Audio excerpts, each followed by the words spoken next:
The White House called OpenAI and told them to slow down. Not ban it, not kill it, just don't let everyone have it. GPT 5.6 exists, it works, and most people won't get to touch it. That's a new kind of sentence in American technology.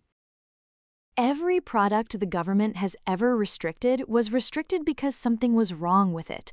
GPT 5.6 isn't restricted because something is wrong with it. And GPT 5.6 isn't a weapon, it's a language model. Washington looked at it and decided who gets to touch it. That's not a precedent from the weapons world or the pharmaceutical world. The restricted release is going to approved partners only, which means the government isn't saying don't build it, they're saying control who touches it. That's a distribution problem, not a capability problem. It's also a precedent problem because once you've done it once, the next conversation is easier, and the one after that.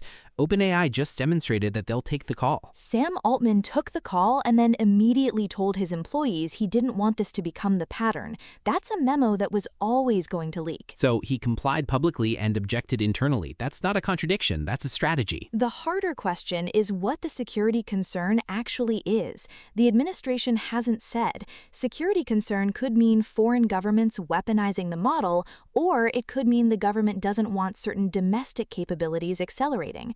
Those are completely different threats. One is about adversaries, the other is about control. And OpenAI isn't the only lab building at this level. Anthropic is, Google DeepMind is. What happens when Washington makes the same call to them? Do they all say yes? Does one of them say no? Or does one of them not get asked because they built the better relationship first? The labs that cooperate get to keep building. The ones that push back find out what the government can actually do to a company that won't listen. There's no regulatory framework for any of this. The administration is improvising in real time. One phone call, one memo, one restricted release, and suddenly there's a template. OpenAI didn't just agree to hold back a model. They handed Washington a proof of concept for how to do this. And every other lab just watched it work. North Korea wrote malware that argues with the people trying to reverse engineer it. Not evade, argue. There's a piece of malware making the rounds that doesn't try to hide from the security tools investigating it. It tries to break the investigator's mind. It's called macOS.gaslight, tied to North Korea. It targets Mac systems, but the technique works anywhere analysts are using AI to do the investigation. And the target isn't your files or your passwords. It's the AI assistant your security analyst is using to figure out what the malware even does. So when analysts find something suspicious on a system, they feed it to an AI tool. Describe what you see, run it through, let the model tell you what it's looking at. And this malware knows that, so it floods those AI tools with fake error messages. Not errors that come from the malware itself, errors that look like the AI's own system is falling apart. Memory failures, corrupted outputs, the kind of thing that makes you think your environment is broken. Which means the attacker isn't trying to be invisible.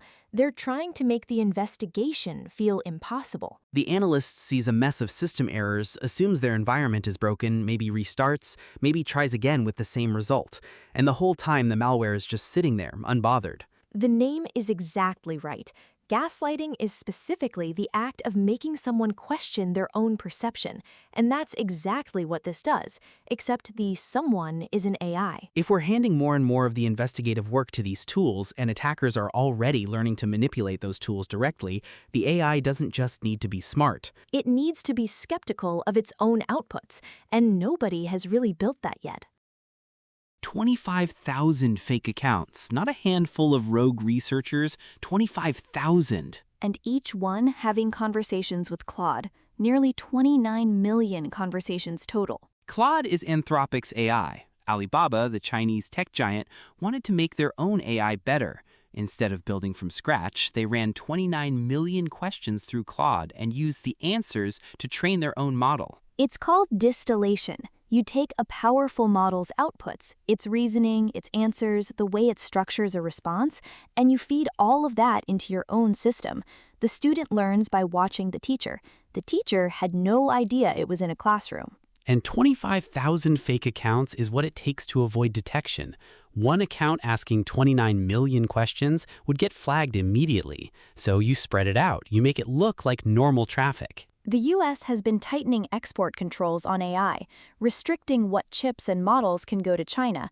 If you can't import the capability, you extract it through the front door. Anthropic's terms of service explicitly ban using Claude's outputs to train competing models, so this is a violation, but it's also a proof of concept for something bigger. Because the API is the gap.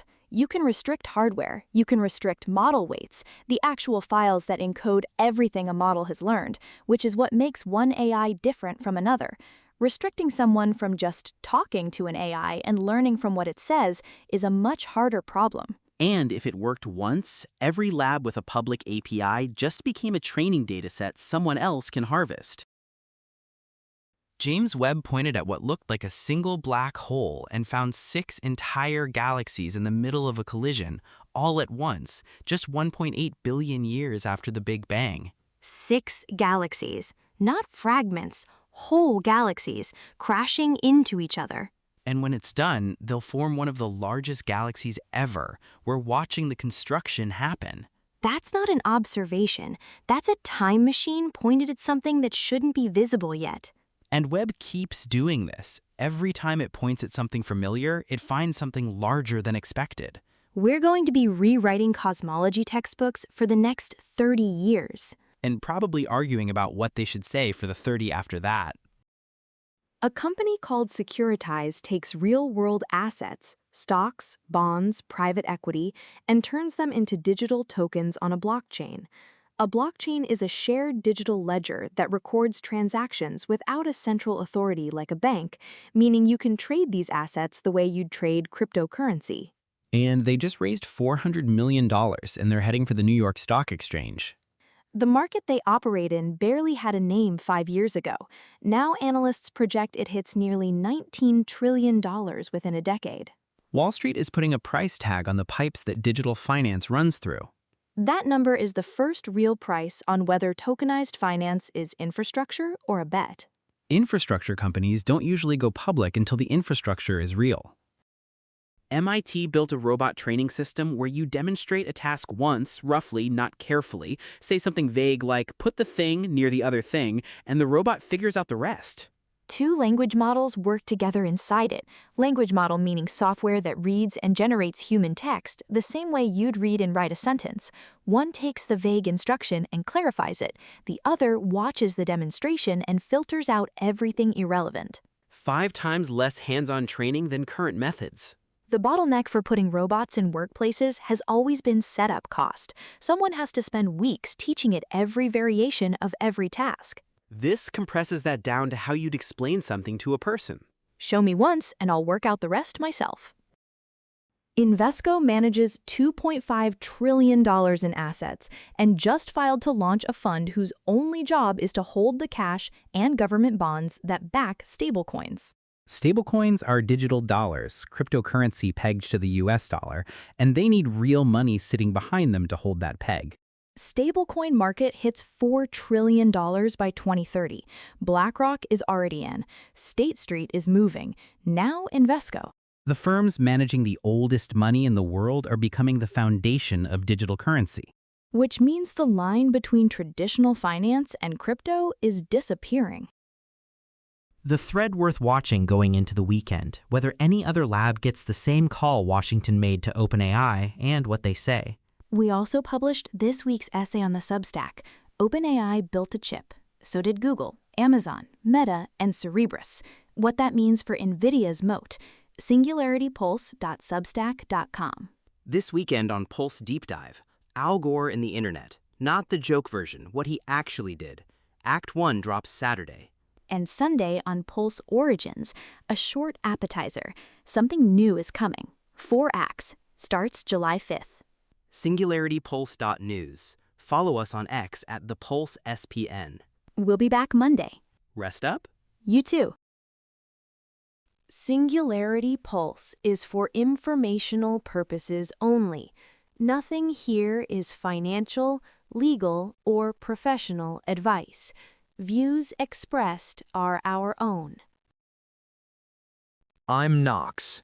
Every Saturday on Pulse Deep Dive, one story told in acts.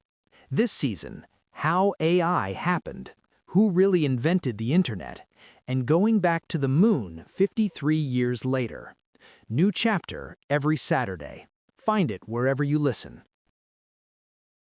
Origins is a different kind of show.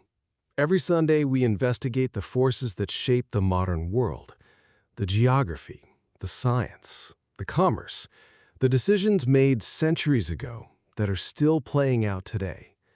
Find it wherever you listen to this podcast.